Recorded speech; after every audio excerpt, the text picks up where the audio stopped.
Hi, welcome to the Ingrid Barclay YouTube channel where I was just going to talk a little bit about the 3 stages of body transformation. And that's not to say that there aren't like other ways or means to do it, but these are the 3 most common.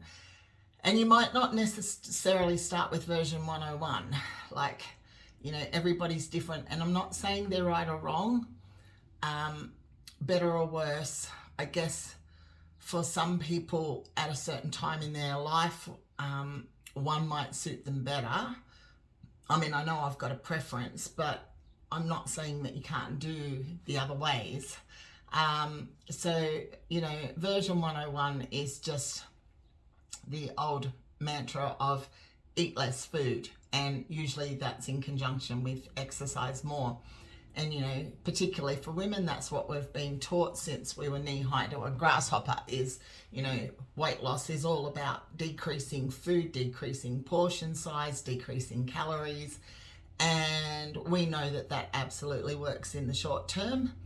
Like the law of gravity, even if you don't believe it, won't change the fact that it still works. And the problem is that, that can make things worse in the long term.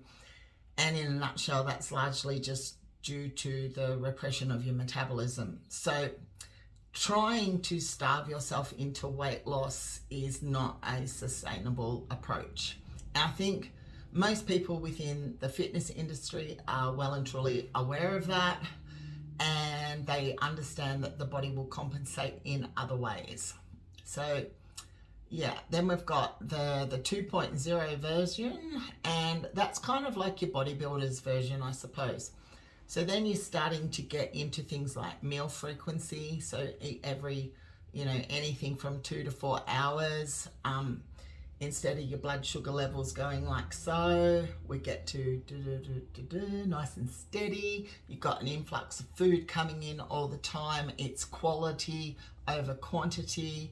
And that's going to keep your metabolism revved and pumping and, prevent this starvation mode type of thing happening. So I guess you're talking food prep big time. You've got to spend time in the kitchen.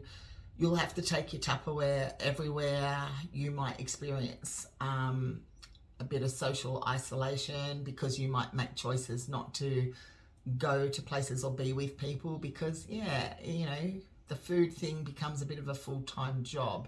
So there's a lot of mental and physical energy and time put into that.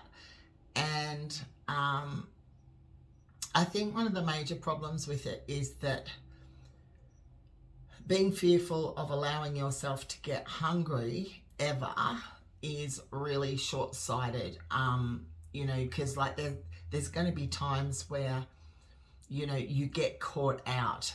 So always trying to preempt hunger can kind of keep you at a disadvantage, if you like, because you're never exposed to hunger, so you don't know how to cope with it. So you're probably going to binge if you don't know how to practice dealing with feelings of hunger. If you don't want to unleash when you're unexpectedly caught out, allowing yourself to deal with feelings of hunger can be a real positive. So that would bring me to version 3.0, which is going off your own biofeedback. So checking in with yourself, and I'll borrow a term from Dr. Jade Teta, which is heck. So keep your heck in check. So ask yourself, how's my hunger? How's my energy? How's my cravings? And if any one of those 3 things is out of whack, well, identify it and try to figure out why. So you get more in tune with your own physical sensations, and you start eating according to you, not according to somebody else's rules and regulations around food, because you know, my argument is that you are an autonomous adult and you probably don't want to be told what, when, and how to eat by somebody forever and a day.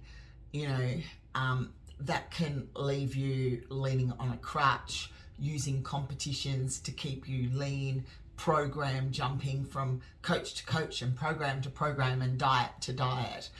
And you don't get to figure out your very own unique fat loss formula, and we've all got one.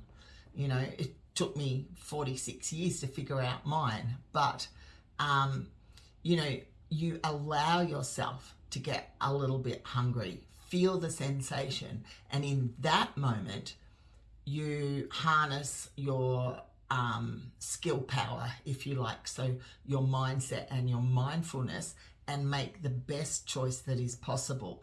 So it's the practice of exposing yourself to situations where treats and little tasties are available, and practice making better choices.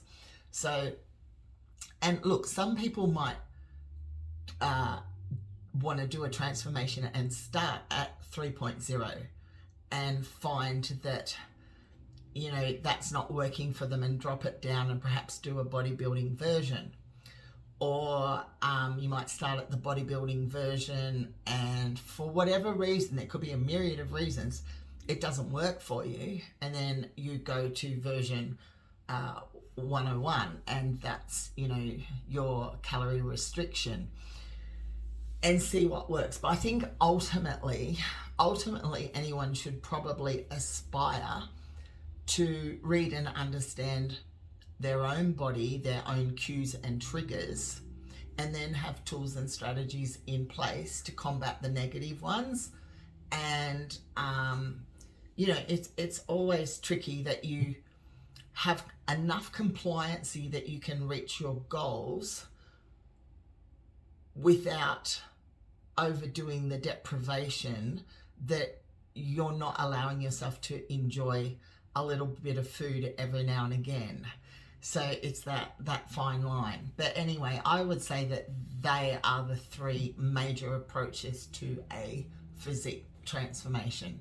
But go 3.0 for me personally.